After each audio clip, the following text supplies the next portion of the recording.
told me I need to go to the Marriott Hotel. He looked at him, may Allah forgive me, like Marriott Hotel is very luxurious hotel. Said, okay.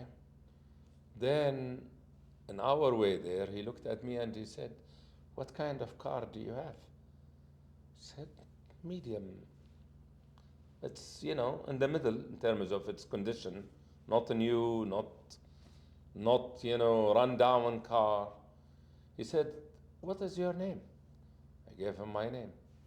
Picked up check, started writing. He said, this is $20,000 for you. Said, really? Said, yeah, I won the lottery. That's why I'm going to the Marriott to buy the hotel. Started looking at him. Of course, my heartbeats are, jumping. Is it true? Am I in a dream? I did not totally believe him, but at the same time, it was common for somebody to become a wealthy after they won the lottery. Said, okay.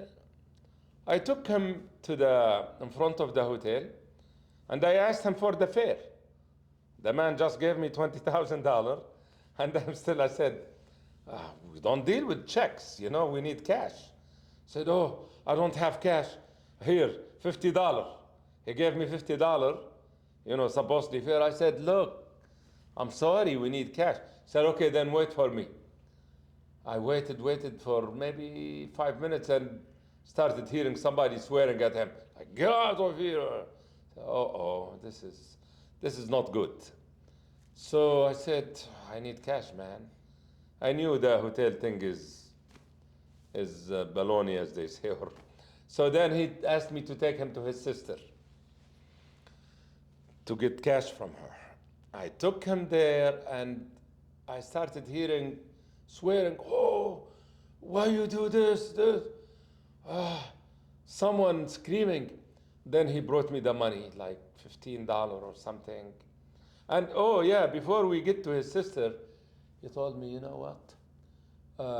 Like 2 weeks ago, I met with Ronald Reagan, who was president at that time. I knew I was in trouble. I knew the man is crazy. So anyway, I took the money, I went back, and I told the owner of the company, his name is Andy. And he said, let's call the bank. I said, Andy, the man is sick. The man has problem. So, oh, no. Let's go. He called the bank, really. He called the bank. He gave them the check confirmation. At that time, apparently, they told him he doesn't have more than $100 in his checks. Told them, see, told you, Andy. Another funny thing is that we had a driver by the name of Sebastian. He's originally Italian, and we used to call him half driver because he was extremely slow. It was not I did not give him that name, other drivers did. And subhanallah, he workaholic. He worked in holidays. And one day we were surprised. See, that the company had like 7 drivers, that's it. Sebastian did not come, Sabi. And to our amazement, he took half day off to go to the bank because he also received one of these checks for $20,000, and he came so disappointed because they told him like he has $100. Just this is one of the funniest. I kept that check for a while. I don't know where it is in my belongings somewhere, but it was really amazing incident. Then, alhamdulillah, I went to trucking school. I always believed that since my encounter with my coach, may Allah be merciful to his soul, Kamal Mahjoub, who taught me how to encounter fear. You see, courage, contrary to many people's belief, courage does not mean you don't have fear. Like some people, if you still remember, they write on their shirts, no fear. That is a lie. Every single human being experiences fear. unless somebody on drugs or crazy. But normal human beings experience fear. Courage is the ability to counter fear, to control it. It does not mean to eliminate it. So since that good man taught me how to counter fear, how to control fear, I felt I can do basically not anything, because many motivational speakers also repeat this fallacy when they say, oh, you can do anything. No, you can do many things in life. We have an enormous potential. Almighty Allah gave us an enormous resilience and abilities to achieve many things, but not anything we want. No. However, yeah, I had that mentality that I can achieve many things. So Alhamdulillah, I started going to weightlifting. I discovered that weightlifting was not as popular. There was something else called powerlifting. Powerlifting, which comprised of 3 lifts: bench press, deadlifting, and squat. The total, the one with the biggest total, wins. So I decided, okay, I'm gonna do powerlifting. And Alhamdulillah, in 1986, I won Connecticut drug-free championship in powerlifting. I did 600 squat, 600 deadlifting, 355 bench press. So that was in 1986, Alhamdulillah. And one of the things that really memorable for me, I met a guy by the name of Cody, Joe Cody. Cody, when I met him, was working out, but then I started encouraging him. Cody, you can do better. Go join the contest. Come on, Cody. I'm telling you this, brother, to show the impact of encouraging other human beings. I love to do that. I love to encourage other human beings. And this man started working out. I encouraged him to join some contests. I had a photo with him after I won Connecticut championship in 1986. And believe it or not, he set a record in his class age. In America, he did 440 bench press for his weight. And one time I started telling him, slow down, man, slow down, Cody. Told me it was you, man, who fired me up. I don't know if he's alive or not now, unfortunately. Contacts between me and him were lost. Last time I went to New Britain, I went to the gym where I used to work out, Powerhouse. I asked about him. I was told that he's not doing well health-wise. And that was more than 15 years ago, so I don't know. Anyway, so Alhamdulillah, in 1991, I moved to California. I came to Stockton, worked for a place called IMP, Islamic Meat and Poultry in Stockton. It's one of the biggest Islamic slaughtery places. I happen to know the owner actually. I thought he was a partner with somebody else, but then later I discovered no, he was an owner, and the other brother just was helping him. He was like his main helper. I worked for 3 years, then I did some trucking for 3 years also. And then, Alhamdulillah, I got my best job, one of my best jobs, which was in 1996 as Muslim chaplain.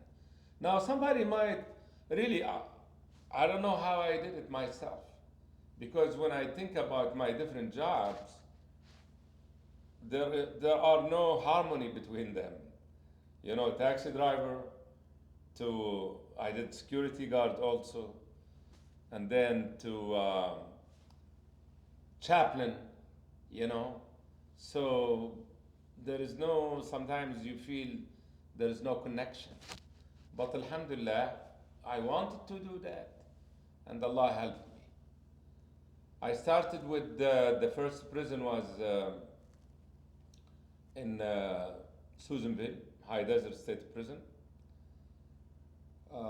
I did it for 7 years there. It is one of the worst prisons in USA. As I told you, I look to exaggeration as lie. So anyone who exaggerates, in my estimation, in my belief system, he is a liar. So you can Google it. This prison actually has one of the highest rates of guard suicides. Many guards committed suicide, you know. How I did it, it is due to Allah. I remember one time the brother who took my place, his name is Yusuf from Africa. When I first spoke with him, said, brother, said what? Said, I left my hat for you. How did you do this? This is driving me nuts. Of course, it became worse after I left. I have to admit, you know, because the prison opened in 1995, and I started in 1996, so it was relatively new. And Allah helped me. Almighty Allah helped me by making my first boss. His name is Ray Novencido. Ray Novencido's origin is Filipino. He was extremely kind. So kind that when I first started, he offered for me to stay in his home. But it was not completely for the sake of Allah. Let me tell you the funny part, which is that does not diminish the fact that Ray Novencido was very, very compassionate a human being. However, he did it for something else as well. The reason why he wanted me to stay with him. I discovered later on that they believed that the house is somehow possessed by evil spirits, ghosts. And wallahi, if there are ghosts in that area and they want to choose a house, I don't blame them for choosing Ray Novencido's house. It was kind of isolated, really, like the movies, wallahi, like horror movies, kind of isolated, you know, deserted area. I stayed with him for 6 months. Alhamdulillah, I haven't noticed any ghosts. During the time that he was my supervisor, he protected me. He helped me enormously. I remember one incident one time. In order for the employee to go inside the prison, he has to go through 1, 2, 3 gates. And in every gate you have to show your ID, and the guard will allow you to go. The first gate, when you leave your office, you don't show your ID. The guard on tower supposed to open it for you upon seeing you. However, I noticed that this particular guard, when he sees me from far, he does not open it. Pure racism. Unless another employee comes, of course, when another employee comes, he has no choice but to open. It happened a few times. I said, So I was able to get his name, and I told Ray about him. I said, don't worry, I'll take care of it. I don't know what he told him. And that man became a very good friend of mine later on. And let me tell you something amazing also. When I first started in that prison, this is one of the things that helped me, alhamdulillah, of course. It is due to Allah. They had a gym designated for the employees. Allah is my witness. I did not intend to impress them. I did not intend to spread the word that I am very strong. One day, I was doing 80 kilo, which is 2 times 2.2, 816, so almost 175 pound. I was doing 170 pound, 75 pound military press over my shoulders, like I did it 4 times. And few guards were there, and then, alhamdulillah, the word spread. Oh, the Muslim chaplain is very strong, man. You know, so that alhamdulillah helped me. You know, unfortunately, we are living in a society that respect power. You know, my dealings with the inmates, I decided from the beginning to concentrate on two themes, 2 concepts, 2 manners: truthfulness and justice. I always tell them, be truthful, man. I always tell them, if you catch me with a lie, don't respect me, man, because I know myself. Don't respect me. If you catch me with one lie, and I always remind them of how horrific injustice is. And the concept of what goes around comes around. If you do wrong, Allah will punish you. So alhamdulillah, that helped me enormously in terms of my dealings with the inmates. One of my worst encounters with inmates, that's probably worth mentioning to you, with an inmate, let me mention his Islamic name so we don't, by the name of Rashid.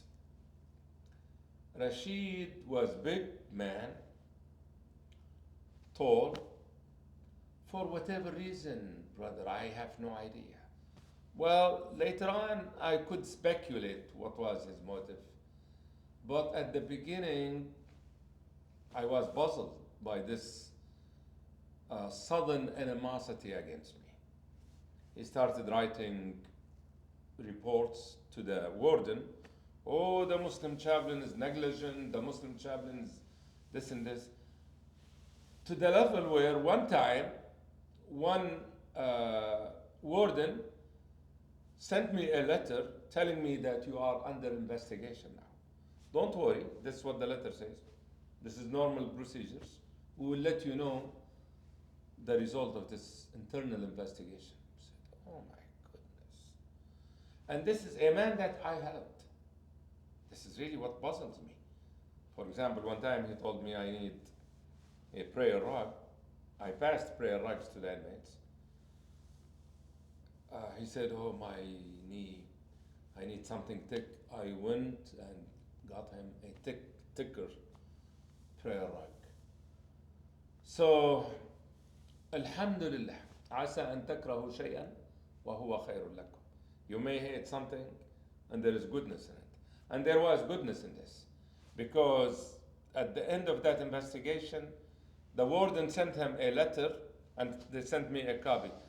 After we conducted this investigation, we found that Chaplain Salem is doing his job in a nice way, and it seems that you are the only one who has problem with him. Thank you. I said, oh my goodness. In normal circumstances, I would not get a memo from the warden thanking me. So alhamdulillah. So it was helpful. Then he tried again, and my supervisor sent him a letter. He said, look, if we catch you lying, we will give you stiffer punishment. So he stopped. Wallahi, my brother, that man made me so angry to the level where the thought came to my mind that if he comes one day to my office, I will lock the office and I will engage with him in a fist fight, even if I know I'm gonna be dead, because of the frustration, because of the anger, my feeling of injustice. What did I do to you? Alhamdulillah, even some inmates came to me Said, oh, we can take care of him. I said, no, no, no, no, no. I go by the law. I abide by the law. Don't, Allah will deal with him. I don't know what happened to him. Oh, yes. Yeah, I forgot to mention this part. I decided, let me find out. Maybe through his file, I can see why he's so angry. I have to know my opponent. And we have that privilege as an employee. We can check the files of the inmates. His file was double the size of normal inmates. That means, that shows how many times he was given punishments inside the prison. Right up, people.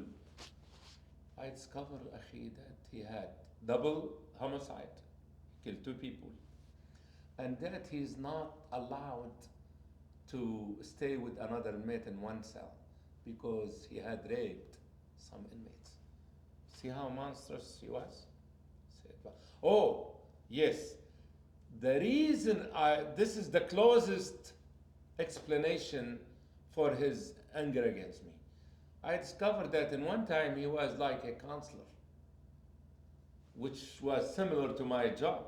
So my analysis is that he sees me go home every day, free man, and he is someone who held similar job to mine, staying in prison. Listen, I could not find any other motive. I mean, so Alhamdulillah, again, I believe that when you are resilient, when you are motivated, and when you think good of Allah, Allah will assist you. In 2011, the Libyan revolution broke in Libya. They call it February Revolution. And I decided, at that time I was 55 years old. I decided to retire from the prison and go back to Libya to serve the country. Unfortunately,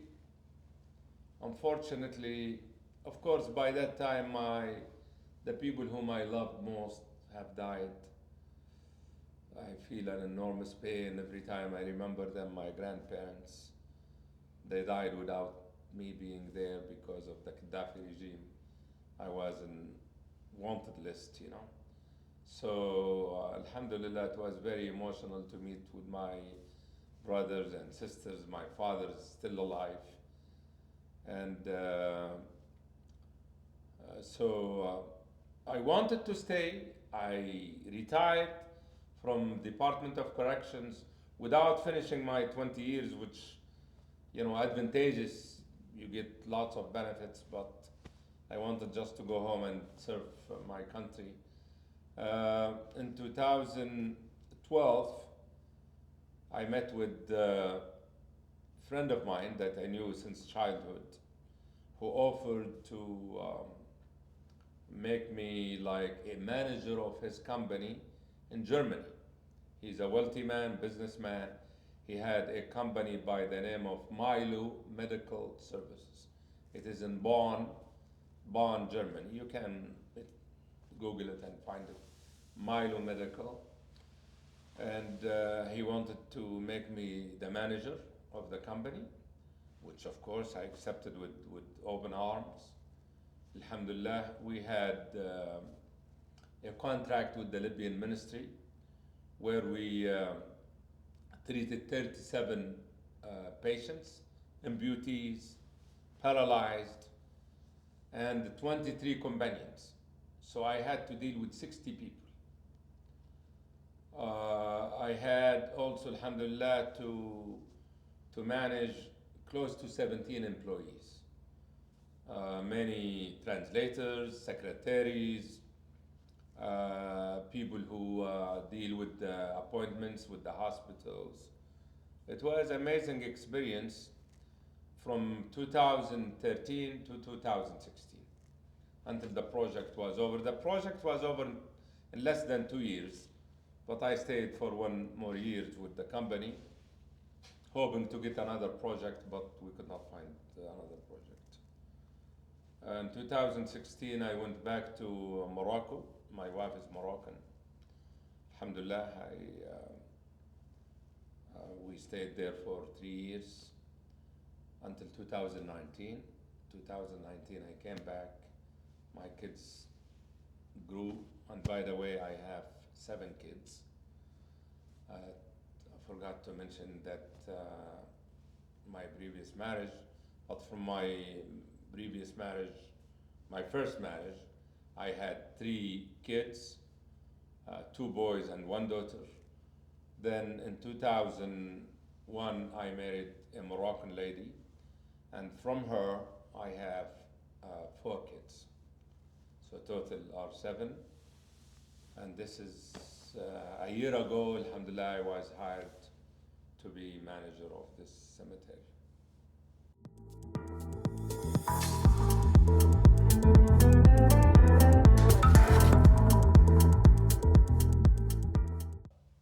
Another thing that I would like to mention, which really shows that we can do a lot in life. I'm reminding myself and the listeners that many things that you want to do, you can do. I decided to write a book about my experience as a chaplain, and all praise is due to Allah. 4 years ago, my book was published by an Egyptian company, and it was displayed in all, Arabic international fairs. Alhamdulillah, I think I still have about half a year left before that publisher loses his control over my book, and then I will be able to commercialize it, maybe edit it more. But I'm very, very grateful to Allah who enabled me to write that book. The title of the book is سجن الصحراء العالية, High Desert Prison. High Desert Prison. It's in Arabic. I'm thinking, inshallah, to translate it, but all praise is due to Allah. Those who read it were very happy with it. One of the most influential creed beliefs that we community of Muslims have is the belief in predestination, al-qada wal-qadr. And one of the most profound and powerful hadiths of the Prophet ﷺ is Hadith Ibn Abbas, in which he says, Ibn Abbas says, let me say it in Arabic and then I will translate it. عن ابن عباس عن عبد الله بن عباس رضي الله عنهما قال كنت خلف النبي صلى الله عليه وسلم فقال يا غلام إني أعلمك كلمات احفظ الله يحفظك احفظ الله تجده تجاهك وإذا سألت فاسأل الله وإذا استعنت فاستعن بالله واعلم أن الأمة لو اجتمعوا على أن ينفعوك بشيء لم ينفعوك إلا بشيء قد كتبه الله لك ولو اجتمعوا على أن يضروك بشيء لم يضروك إلا بشيء قد كتبه الله عليك رفعت الأقلام وجفت الصحف. The rough translation is that Ibn Abbas said, I was behind the Prophet ﷺ, riding. The animal was not specified. Was it a camel, horse, mule? Anyway. And then the Prophet ﷺ told him, hey boy, I'm teaching you words. Why he told him this? So that he's prepared. He's not looking everywhere. So his concentration is ready. And then he told him, I'm teaching you words. Keep Allah, Allah will keep you. What does it mean? Meaning, keep Allah orders. Obey Allah and Allah will protect you. Obey Allah and Allah will be there for you. And be aware that if the whole world got together to benefit you, they will not benefit you except by which Allah predestined for you. And be aware that if the whole world got together to harm you, they are not going to harm you except by that which Allah predestined you. رفعت الأقلام, pens have been lifted, and the scriptures are dry. So the belief in predestination in my case, and I believe in all believers' case, is a source of an enormous power, an enormous. I always love to mention Ali radiallahu anhu words. Actually, he said it in a form of poetry. He used to say, أي يومي من الموت أفر يوم لا قدر أو يوم قدر يوم لا قدر فلا أرهبه ومن المقدور لا ينجو الحذر. He said, which of my 2 days I should fear? A day in which Allah predestined me to be safe, such a day I don't fear. Or a day in which Allah predestined me to be harmed, no caution will protect me. So that gave the Muslims, the early Muslims, the ability to overcome fear. As I mentioned earlier, courage does not mean the non-existence of fear. It means to control it. So that really helps me a lot in when I want to do something. I first of all, I think positive of Allah. Because Allah, very wonderful verse. Allah subhanahu wa ta'ala said, فَمَا ظَنُّكُمْ بِرَبِّ الْعَالَمِينَ. What do you think of the Lord of the worlds? How do you think of him? Ibn Mas'ud radiallahu anhu said, Wallahi, whomever thinks positive of Allah, Allah will bring positive results to him. So that also another major factor in my life that makes me believe many things are achievable with Allah's help. And we need always to attribute things to Allah. The believer should never, under any circumstances, I worked hard, I used to work out 2 times a day. That's why you see me. No, always attribute it to Allah. Allah helped me. Allah inspired me. Allah gave me the strength. Allah made me think of that idea. You know? So, alhamdulillah, this is really the main reason. And this is not confined to me. This is available to every human being. And we need to just remind each other that really within each one of us, there is a giant that needs to be awakened. And if you awaken him with Allah's help, you can achieve many, many things.